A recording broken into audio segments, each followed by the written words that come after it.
శ్రీరాఘవం దశరథాత్మజమప్రమేయం సజగామ వనం వీరః ప్రతిజ్ఞామనుపాలయన్ పితుర్వచన నిర్దేశాత్ కైకేయ్యాః ప్రియకారణాత్.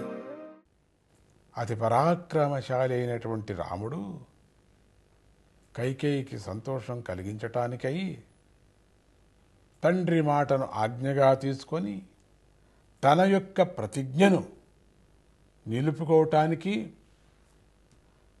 అరణ్యానికి వెళ్ళాడని ఇక్కడ తాత్పర్యం. అయోధ్య నగరమంతా కోలాహలంగా ఉంది. వేదమంత్రాల ఘోష వినిపించింది. మంగళవాద్యాలు పెద్దగా మ్రోగాయి.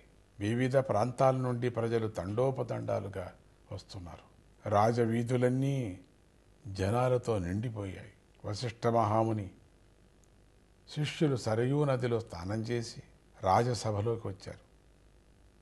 వశిష్ఠముని సుమంత్రుడితో రాజుగారిని తీసుకురా అన్నాడు. సుమంత్రుడు కైకేయి మందిరానికి వెళ్ళగా దశరథుడు రాముణ్ణి ఇక్కడికి తీసుకురా, ఇది నా ఆజ్ఞ అన్నాడు.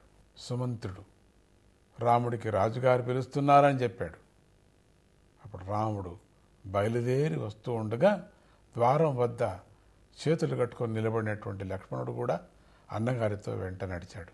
కైకేయి యొక్క మందిరంలోకి ఒంటరిగా వెళ్ళి మంచం మీద పడుకున్నటువంటి దశరథుడికి సాష్టాంగ నమస్కారం చేశాడు. కైకేయి పాదాలకు నమస్కారం కూడా చేశాడు. దశరథుడు మాత్రం రామా అని మాత్రమే పలికి మాట్లాడలేకపోతున్నాడు. రాముడు దశరథుడి యొక్క పరిస్థితి చూసి చలించిపోయాడు. ఎప్పుడూ భయపడని రాముడు దీనుడై ఉన్నటువంటి దశరథుడిని చూసి భయపడ్డాడు. నాన్నగారిని చూసి కైకేయితో చెప్తున్నాడమ్మా, నేనేమన్నా అపరాధం చేశానా? లేదా నాన్నగారి యొక్క ఆరోగ్యం బాగుండటం లేదా? ఏదో చింత పీడిస్తుందని తెలుస్తున్నది బాగా. ఆయన మనసులోని మాటను చెప్పమ్మా. ఓ మాత, దశరథుడికి ఇష్టమైనదేదో చెప్పు నాకు, దాన్ని నేను తప్పుకోకుండా చేస్తాను. ఏదో ప్రతిజ్ఞ చేస్తున్నాను. రాముడు చేసేశాడు. కైకేయికి తన కోరిక తీరుతున్నందుకు చాలా సంతోషం కలిగింది. దశరథుడికి నోట మాట రాక తన మీద తనకే అసహ్యం కలిగింది. దుఃఖిస్తూ మూర్చిపోయాడు.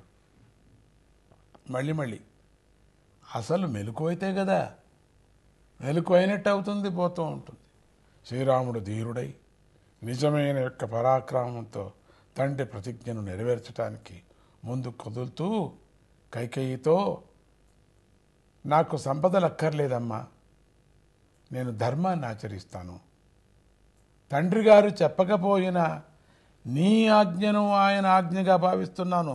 మీరిద్దరూ మాట్లాడుకుంది నమ్మకం కదా నాకు. 14 సంవత్సరాలు వనవాసం చేస్తాను. ఈరోజే దండకారణ్యానికి వెళుతున్నా నేను అని తల్లిదండ్రులకు ప్రదక్షిణం చేశాడు. ముందుకు కదిలాడు.